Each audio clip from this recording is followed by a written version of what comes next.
How in the world is it the end of summer already? Oh, not ready.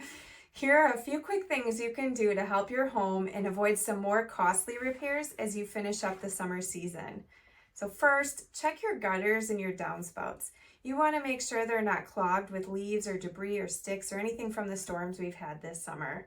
The trees are soon going to begin to lose their leaves, so make sure you check your gutters and downspouts regularly this fall so they don't fill up and cause you issues.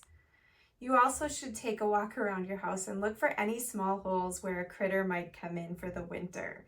So these little mice, they can crawl in through holes the size of a dime. So look closely and make sure you caulk or fix any holes or areas that you have, because you probably don't want any extra roommates this winter.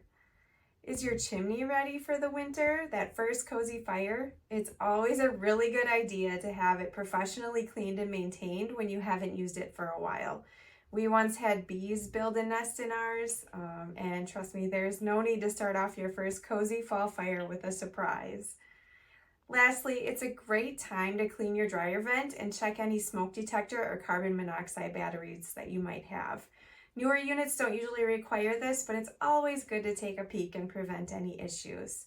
So hope you enjoy these last warm Wisconsin days.